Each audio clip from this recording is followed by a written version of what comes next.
చేస్తుంది తెలుసా? ఈ భక్తి వద్దు, ఈ ధ్యానం వద్దు, ఇలా రానే రావద్దు, ఎందుకు వచ్చిందా, ఎన్ని కష్టాలు వస్తున్నాయి అనుకునే విధంగా కూడా చేస్తుంది. చివరకు ఫలితాన్ని ఇస్తుంది. నువ్వు దాన్ని తట్టుకొని నిలబడితేనే నీకు ఫలితం వస్తుంది.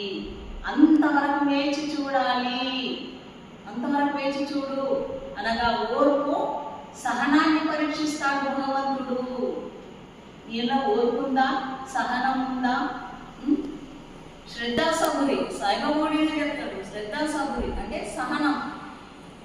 అతడు చివరికి భక్తి అంటే భగవంతుడు అంటే ఏమిటో అర్థమయ్యేటట్టు చేస్తాడు.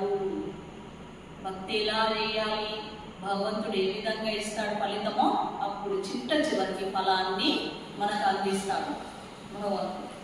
అంతవరకు సమన్వయంలో పాటించక తప్పదు. కష్టాలు వచ్చినాయి, బాధలు వచ్చినాయని భగవంతుణ్ణి స్మరించక ఊరుకోకు అంటున్నాడు ఇక్కడ. ఓర్పు లేకపోతే మనిషి దేన్ని సాధించలేడు. భక్తిలో కానీ పనిలో కానీ దేనికైనా సహనం, ఓర్పు అనేది, శాంతి అనేది మనిషికి ధైర్యం కూడా కావాలి. భక్తి కొరకు మనిషి పూజలు చేసి చూస్తాడు. భక్తి చేయాలంటే ఏం చేస్తాడు? ఫస్ట్ పూజలు చేస్తాడు. మొదటి స్టెప్, మొదటి అడుగు పూజలు. పూజలు చేసి దేవుడికి పూజలు చేసి మొదటి స్టార్ట్ చేస్తాడు, అడుగు పూజలు చేస్తాడు. తర్వాత అక్కడ ఏమి దొరకది, పూజల ద్వారా కష్టాలు వస్తే పూజలు నేను ఇన్ని చేసినా నాకు ఏమి దొరకలేదు అనుకుంటాడు. మళ్ళీ తర్వాత ఏం చేస్తాడు? సెకండ్ భజనలు చేసి చూస్తాడు.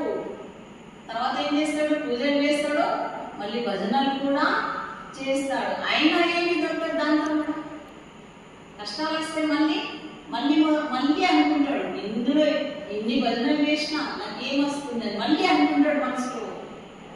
మళ్ళీ తర్వాత ఏం చేస్తాడు? గురువుల దగ్గరికి వెళ్తాడు, స్వాముల దగ్గరికి, గురువుల దగ్గరికి, మళ్ళీ వాళ్ళ దగ్గరికి వెళ్తాడు, శోధిస్తాడు, వాళ్ళ దగ్గర కూడా ప్రశ్నిస్తాడు. అయినా సమాధానం లభించదు.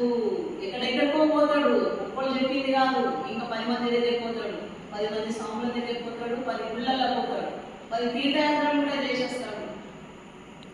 గ్రంథాలు చదివి చూస్తాడు. తర్వాత ఎన్నో గ్రంథాలు చదువుతాడు. మళ్ళీ వాటిలో కూడా ఏముంటుంది? ఆత్మయే ఈశ్వరుడు. ఆ ఈశ్వరుడు నిరాకారుడనే ఉంటుంది అందులో కూడా.